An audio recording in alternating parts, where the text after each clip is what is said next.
बिस्मिल्लाहिर्रहमानिर्रहीम। आज का ये हमारा एहतजाज ये कोई ना सियासी कट है ना किसी सियासत के लिए है। ये DI खान के जितने भी ज़मींदार हैं ये उनका एक इकट्ठ है, एहतजाजी इकट्ठ है और इसका जो मकसद है वो CRBC की बहाली का मुतालबा है। CRBC कैनाल जैसा कि आपको पता है फ्लड के बाद जब डैमेज हुई तो मैं भी कह रहा था कि हमारी हुकूमत को प्रायोरिटी सेट करनी चाहिए कि कौन से प्रोजेक्ट्स बहुत ज़रूरी हैं, कौन से उससे कम ज़रूरी हैं। डेवलपमेंट प्रोजेक्ट सारे होने चाहिए, लेकिन जब प्रायोरिटीज़ हम सेट करते हैं तो उसमें जो प्रोजेक्ट्स सबसे ज़रूरी हैं वो कौन से हैं जिसमें पब्लिक जो है ना एज अ होल उसका फ़ायदा या नुकसान शामिल होता है या किसी एक इलाके का बड़े पैमाने पे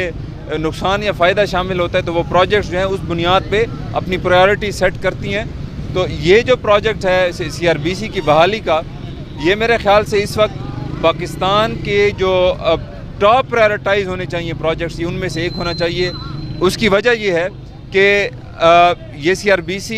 न सिर्फ ज़िला DI खान के लिए जो ज़मींदार हैं, बल्कि एक तो इसके ज़िला DI खान के जितने भी लोग हैं तकरीबन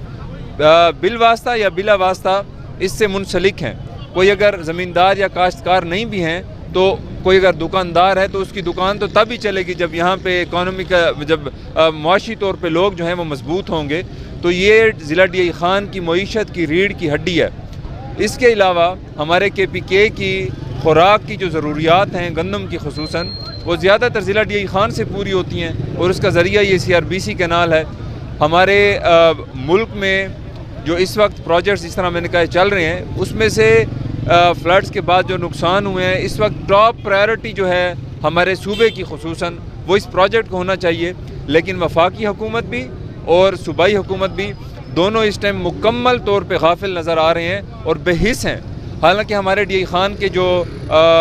अक्सर सियासी लीडरान हैं इस वक्त हुकूमत में भी शामिल हैं, ये उनको भी चाहिए, ये मैं तनकीद के लिए नहीं कह रहा, ये मैं मशवरा दे रहा हूँ, उनको भी चाहिए कि उनको जो एक प्लेटफॉर्म मिला हुआ है वो उधर भरपूर तरीके से आवाज़ उठाएं ताकि ये DI खान का मसला हल हो। ये सिर्फ DI खान का नहीं, ये पूरे KPK और पूरे पाकिस्तान का मसला है। तो मैं हुकूमत से अपील करूँगा कि मेहरबानी करें, इस पर तवज्जो दें और जल्द अज जल्द इस पर काम शुरू करें। मेरा ख्याल से इसका जो एस्टीमेट बना है वो 80 करोड़ या 1 अरब रुपए है और जो इधर सिर्फ गंदम प्रोड्यूस होती है जो इस दफ़ा नहीं होगी पानी ना होने की वजह से, वो जो है पता नहीं कितने अरबों की होगी और इसकी जो टोटल जो कॉस्ट आ रही है, जो एस्टीमेट लगे वो तकरीबन 1 अरब के करीब है।